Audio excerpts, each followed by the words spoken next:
독일 군대와 연합군은 참호를 파서 몸을 숨기면서 서로를 공격했어요. 참호에서 나와 공격하라. 안 되겠다. 빨리 참호로 돌아와라. 서부 전선에서는 참호가 끊임없이 이어졌으며 한 층의 조금도 앞으로 나아가지 못하지 많은 군인들이 목숨을 잃어가고 있었어요. 전쟁이 점점 길어지면서 철로 만든 모자, 전차, 방독면 등이 새롭게 만들어졌어요.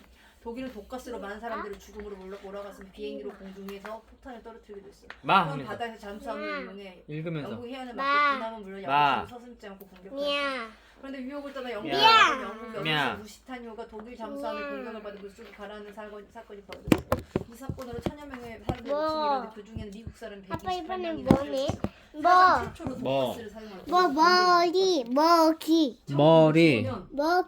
독일은 역사상 최초 독가스를 사용했어요. 주로 먹이. 그거는 먹이. 못 쉬게 하고 눈을 맵게 만드는 등 효과를 발휘했어요. 하지만 독가스로 오염된 독일이 깨끗해질 때까지 오랫동안 기다려야 했기 때문에 신속하게 앞으로 나아가지 못했어요. 시작. 독가스를 만든 독일의 하버는 암모니아 합성법으로 노벨 화학상까지 받았습니다. 또 방독 마스크도 만들어졌어요. 당시 미국의 윌슨 대통령은 영국과 프랑스가 도와달라고 하였지만 들은 척도 하지 않았어요. 미국은 유럽 문제에 간섭하지 않았어요. 그래서 독일이 영국의 상황을 공격한 뒤에 무제한 잠수함 작전을 벌이겠다고 하자 미국은 전쟁에 뛰어들었어요. 무제한 잠수함 작전은 1917년 2월 1일 독일이 영국, 프랑스, 이탈리아 및 동지중해 주변의 해역에서 영국이나 프랑스 등을 드나드는 배는 모두 공격하겠다는 전술을 무제한 잠수함 작전이었어요. 당시 미국은 전쟁에 필요한 것을 프랑스와 영국에 팔아 큰 돈을 벌고 있었어요. 전쟁으로 그러니까 또 자기 돈 버는 거예요. 독일의 무제한 잠수함 작전으로 큰 피해를 보고 있었거든요. 영국이 전쟁에서 지만 미국 경제에도 큰 어려움이 없었는데 전쟁이랑 경제랑 연관이 되고 있어요. 미국이 여기에 전기 팔아가지고 돈 벌었는데 그거 안 되니까 저기 뛰어야 되잖아. 다 연관이 되는 세 개는 이렇게. 우진 알겠어? 미국의 참전 소식으로 독일 쪽은 긴장을 미국이 전쟁터에 군대를 보내기 전에 전쟁이 끝내야 독일 잠수함 U-보트 독일 해군이 개발한 잠수함을 제1차 세계대전과 제2차 세계대전에서 위력을 발휘했어요. 미국에서 전쟁이 일어난 뒤에는 독일과 연합군 사이에서는 공중전이 벌어졌어요. 모기. 그다음 묘. 비어 있잖아. 허공이잖아. 허공이. 묘가 맞지? 비행기 타는 공군이라 해. 공중전은 비행기. 우리나라 공군이 있어. 공군 사가 낳고 있어. 우리나라에. 공중전 비행기끼리 공중에서 벌이는 전투로 주로 전투기끼리의 전투를 말해요. 그래봐. 독일은 싸움을 빨리 끝내기 모두 공격을 퍼부어서 하지만 연합군도 물러서지 않고 맞서 싸우고 있었대. 1917년 드디어 미국이 전쟁에 뛰어들면서 전쟁은 연합군에 유리하게 돌아갔습니다.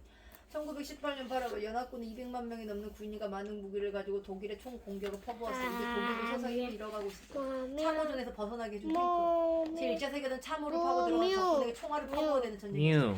참호 안에서 방어만 하니 전쟁은 길어지기만 했죠. 그래서 개발된 것이 탱크예요. 영국은 탱크라는 암호명을 가진 전차를 개발했는데 철갑으로 둘러싸여 있어서 적의 총탄을 막을 수 있었어요.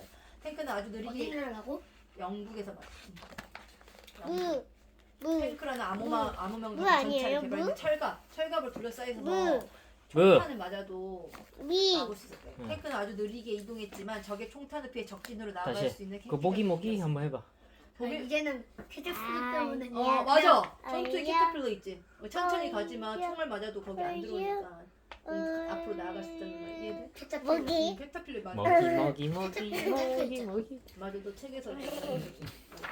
이게 해볼까? 쫙 가면 탱크 고구마. 앞에서 요즘에는 이제 뭐가 어떤 고구마? 탱크냐면 캐터필러 있어가지고 딱 굴러가고 아니 사람을 딱 1번은 고. 딱 철갑으로 딱 달려 있어가지고 3은 어디 있어? 하늘도 못 맞아. 탱크 절대 못. 그렇지. 고구마 완전 진짜. 독일 편에 섰던 불가리아와 오스트리아가 먼저 연합군에 무릎을 꿇었어요. 독일 안에서도 전쟁을 끝내자는 시위가 날마다 계속되었어. 환기는 물러가라 전쟁에만 돼도 평화를 지키자. 독일은 황제에 대한 분노를 가득했어요.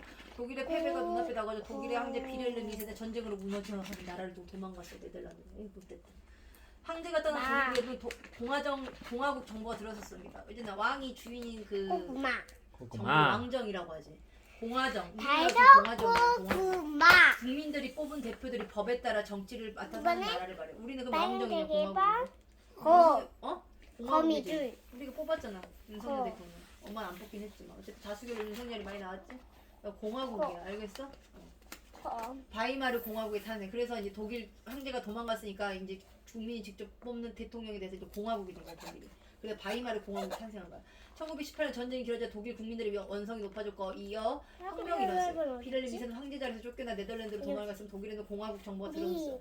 1919년 2월 독일은 바이마르 헌법을 만들어 18개 공화국으로 이루어진 연방 가기야 공화국을 선포하고 사회민주당의 프리드리 에베르트를 초대 대통령으로 뽑았어. 독일은 더 이상 싸울 힘이 없다. 휴전하는 것 외에 다른 방법이 없다. 1918년 이때 당시 우리나라는 무슨 시대야? 지금 계속 네.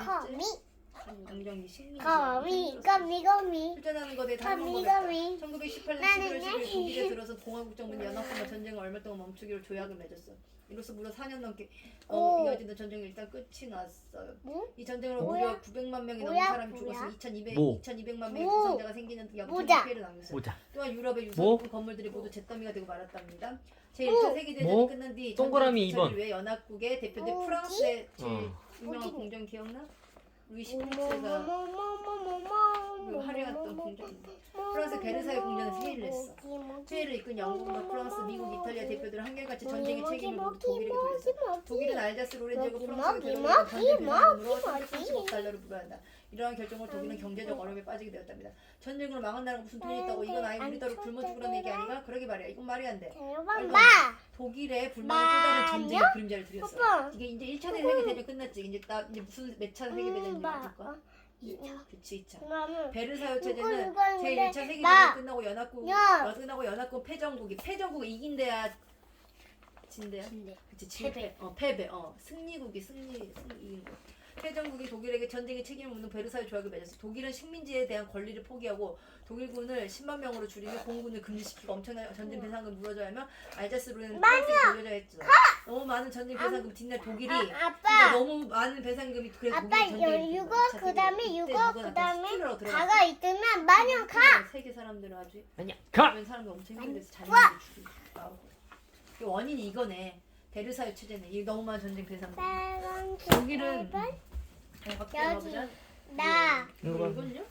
나무 새로운 중국을 세운 사람들. 저번에 아편전 영국의 아편으로 지금 다 망했지. 중국 어떻게 가보자. 1908년 세살란 푸이가 황제의 자리에 올랐어. 그가 바로 청나라 마지막 황제의 선풍대요. 나이 어린 푸이를 대신해서 아버지 순친왕이 나라를 다스렸죠. 푸이는 자금성에 들여서 걸음마를 배우고 수천 명의 황관과 궁녀에 둘러싸여 자랐어요. 황관은 우리나라 내시와 비슷한 역할을 하는 관리를 말해요. 아니 나도 밖에 나가보고 싶어. 꼬망대가 이렇게 말할 때마다 한관들은 하늘짝 놀랐어. 야 세상은 정말 평화롭고 빨간색인데? 자금성에서 나무 맞아 나무. 그러나 궁궐밖에 보시면 자금성과는 전혀 달랐어. 당시 나라 밖에서는 힘센 나라들이 중국을 서로 차지하려 했고 안에서는 계엄을 내세우면서 백성들에게 많은 세금을 걷어들이고 있었어요. 그러다 보니 국민들 사이에서 나라에 대한 불만이 점점 높아져 갈 수밖에 없었죠. 푸이의 아버지 순친왕은 곰곰이 생각했어요. 국민들의 원망이 하늘을 찌르니 뭔가 새로운 모습을 보이지 않으면 국민들이 들고 일어날 것이다. 순친왕은 먼저 그동안 서태후와 손잡고 개혁을 방해한 위안스카이를 없애기로 마음먹었어요. 당장 위안스카이를 잡아들여라! 한지방 이를 눈치채 위안스카이는 이미 달아난 뒤였죠. 순친왕은 개혁을 하겠다는 말로 국민들의 마음을 달래려고 했어요. 하지만 그것은 순친왕이 오랫동안 권력을 잡으려고 한 거짓말이었어. 국민들도 순친왕의 말을 믿지 않았어요. 한나라를 멸망으로 이끌 서태후는 한계를 넘어가는 권력을 나라들의 마음대로 가가지고 미녀가 있지만 마녀가 미녀. 얼마나 사치스러웠는지 한 끼 먹으면 마녀가 미녀로 뾰로롱. 얼마나 사치스러웠는지 한 끼 먹은 음식이 128가지 반찬이 128. 뭐? 중국 농민의 2년치 벌이었어. 하루에도 몇 번씩 뭐? 일본과 전쟁을 벌어졌을 때도 전쟁에 쓰일 돈으로 자신의 여름 궁전을 지었어. 서태후 사치로 인해 청나라는 돈을 많이 잃었어. 1905년 일본 한 청년이 큰 소리를 연설했어요. 청나라 누구 위한 나라입니까? 썩어빠진 청나라를 무너뜨리고 국민이 주인이 되는 새로운 나라를 세웁시다. 이 청년이 바로 중국 혁명의 아버지라고 불리는 순원이에요. 그는 어릴 때부터 중국과 일본 유럽에서 자유사상을 공부하면서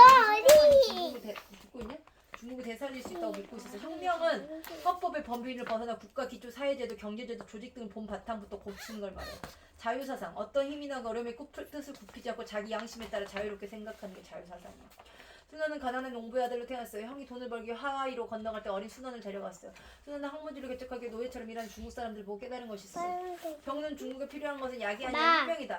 국민이 주인이 되고 평등한 권리를 누릴 수 있는 나라를 만들어야 해. 일본에서는 순원을 중심으로 여러 혁명 세력이 뭉쳐 혁명 운동을 벌여 나가자는데 뜻을 모았어요. 혁명의 불길이 타오르기 시작한 거예요. 순원의